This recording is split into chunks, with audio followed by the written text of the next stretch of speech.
e ordenada, policiável e limpa. A linha reta era conveniente à dignidade dos romanos. Então, a linha reta tem antecedências. Bom, teria que analisar, evidentemente,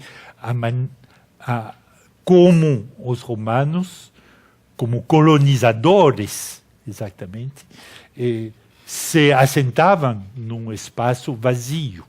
Não era um espaço já existente. Não era como para o plan voisin impor a linha reta no centro da histórica cidade de Paris. É de lembrar, nesse contexto, né, os grandes legisladores, grandes colonizadores, grandes chefes de negócios.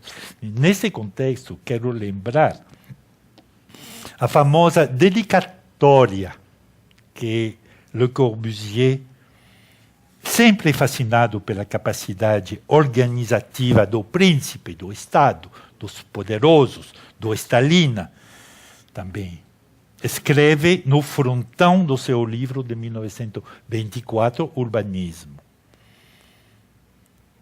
A dedicatória é simplesmente ao poder.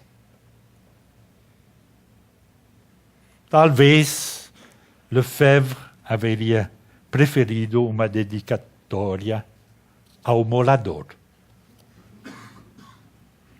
Para ele, com certeza, Le Corbusier destrói a cidade em proveito de casas altíssimas, supostamente funcionais, fáceis de administrar.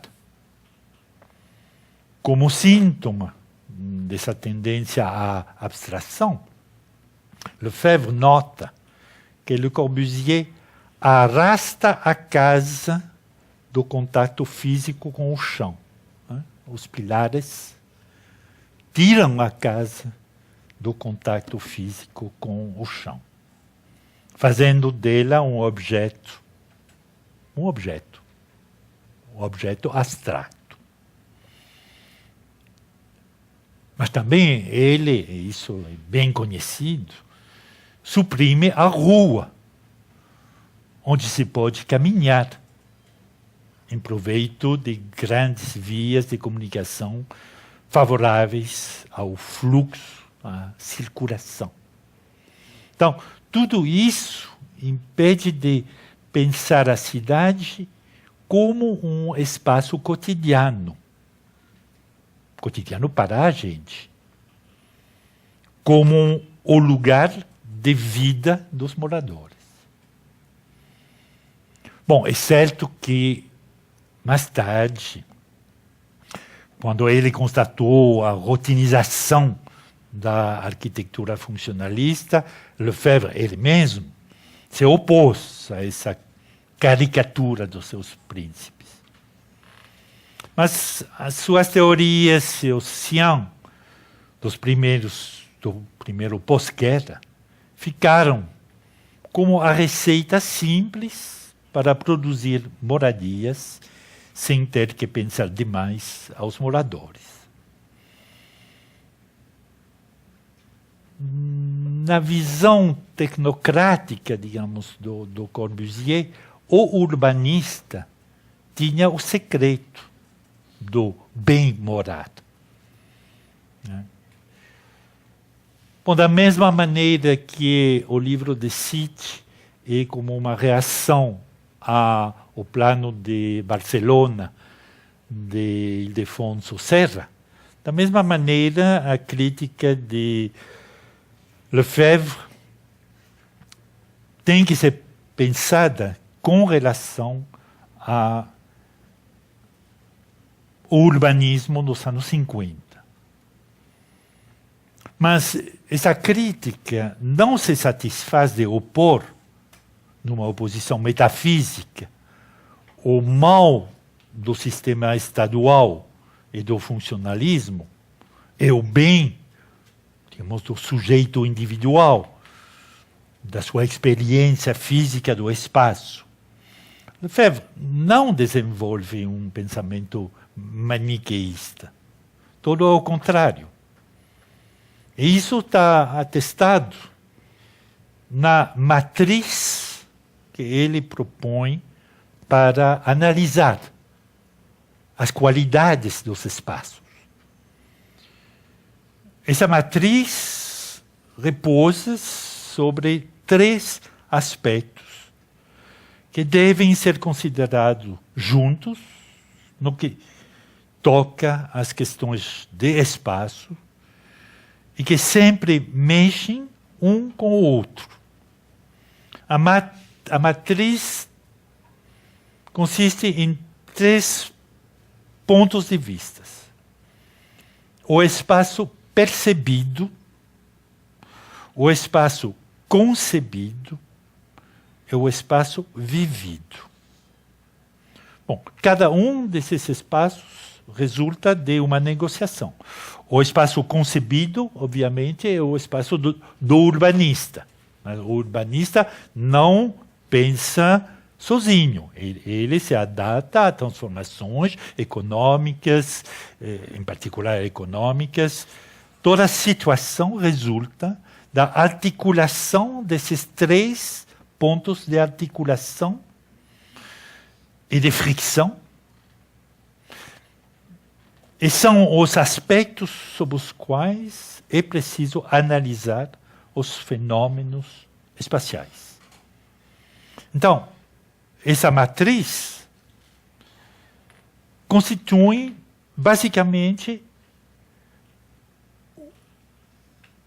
uma ferramenta metodológica de análise, a base para elaborar uma análise dos espaços como existem. A dificuldade para tirar as consequências das análises reside no fato de que a apropriação, que resolve de maneira pragmática as antinomias entre os níveis mencionados acima, não deve ser confiscada, nem pelos especialistas, arquitetos e urbanistas, nem pelos atores locais, nem tampouco pelos representantes do Estado. Porque cada um, a partir do seu ponto de vista, é capaz de elaborar um conceito de apropriação. Quando, ao contrário, tal análise da apropriação, deve sim resultar de uma negociação permanente entre essas entidades. Não existe, e Lefebvre insiste muito sobre isso, não existe regras absolutas de urbanismo. Regras que sejam boas em si, boas para todos os lugares, boas para todas as histórias urbanas. Quer dizer também que cada cidade tem a sua própria história e que a apropriação, num caso dado, depende também dessa história. Então, não existe um urbanismo que resolva todas as contradições entre todos os interesses de todos os atores. Assim, a questão pragmática da elaboração da cidade de amanhã, ou de hoje, se divide em 2 questões e uma exigência.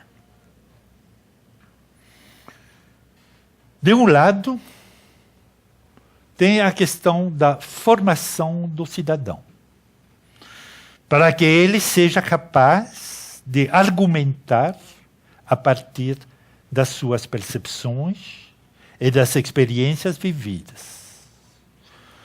O que é um problema a ser resolvido a nível das comunidades, a nível da organização da sociedade civil,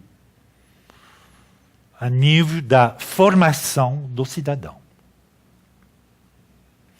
Do outro lado, é um problema de formação dos atores públicos e privados, que tomam decisões para os outros. Né? Que é o nó da abstração. Tomar decisões para os outros. Saber qual é o bem para os outros. Então, aqui tem a questão da formação dos atores. Eles terão que aprender a ouvir essa voz, mas que é uma voz fraca, uma voz muitas vezes incerta dos moradores. Isso tem, finalmente, como consequência, uma transformação necessária da formação intelectual desse pessoal, em particular a partir da renovação do ensino nas escolas de arquitetura. E, sobre esse ponto, é importante constatar que a questão do morador como sujeito sensível, sujeito de desejos, de exigências, como candidato ao bem-estar. Essa questão se resumia nos anos 50 a um silêncio ensurdecedor. Na França da reconstrução e da explosão dos subúrbios, o morador era quantia negligenciável. Tanto quanto o indivíduo querendo casar-se nas estruturas de parentesca de Lévi-Strauss. Se entende perfeitamente por quê. A urgência de construir ocultava todo outro questionamento e a industrialização dos processos construtivos levava para os mesmos resultados. Sem falar do fato de que as massas que necessitavam uma moradia eram, na sua grande maioria, imigrantes. E como bem se sabe, o imigrante é só meio cidadão. Nas coeleiras que foram edificadas na época, e que por parte estão sendo destruídas hoje em dia, não tinha lugar para considerações sobre o bem-estar do morador. Se falava em números de habitantes, o morador como sujeito era uma figura desnecessária, quase ausente no discurso dos arquitetos e dos urbanistas durante esses anos de produção centralizada e acelerada de imóveis. Anos depois, Paulo Portuguese se exprimia dessa forma num diálogo com o arquiteto Jean Nouvel. Dizia, em 1983, dizia Portuguese: eu penso que é necessário reagir a essa concepção da cidade, que é somente o fruto da análise. O fruto da análise das funções separadas uma das outras. O subúrbio, porque a cidade moderna é um subúrbio, é verdadeiramente a homologação da quantidade, a abolição da qualidade individual, do elemento simbólico, da estrutura visual, que dá a possibilidade de se orientar, de encontrar o seu próprio espaço no centro, que permite uma identificação entre o espaço e o homem. Bom, acho que essa frase resume perfeitamente todo essa reflexão que está se desenvolvendo a partir do final dos anos 50 e que Portuguese sintetiza nessa frase. No entanto, alguns pesquisadores, mesmo nos anos 50, haviam manifestado o seu interesse para a experiência social e sensível do espaço urbano e reclamavam contra esse urbanismo cego, produzindo uma arquitetura totalmente estandarizada. Fulminavam contra a degradação do métier de arquiteto, sob a pressão dos editais públicos, que eram responsáveis pela baixa qualidade das construções e a falta de ambição arquitetônica. Bom, são coisas hoje bem conhecidas em todas as megalópolis latino-americanas, chinesas, europeias, do mundo. Mas sobre esse movimento de crítica do final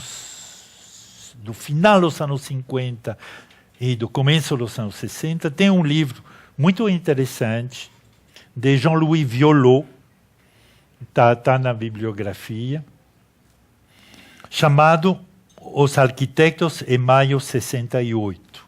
Foi publicado em 2005.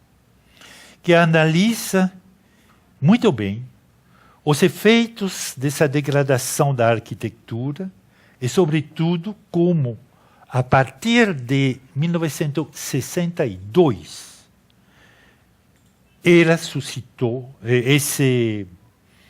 essa degradação suscitou um movimento crítico ao ensino nas escolas de arquitetura. É importante notar essa data, 1962, porque demonstra que o movimento de toma de consciência da obsolescência do ensino público no campo da arquitetura começou bem antes nessas escolas de arquitetura do que nas ciências sociais, que oficialmente desencadearam o movimento estudantil de 1968.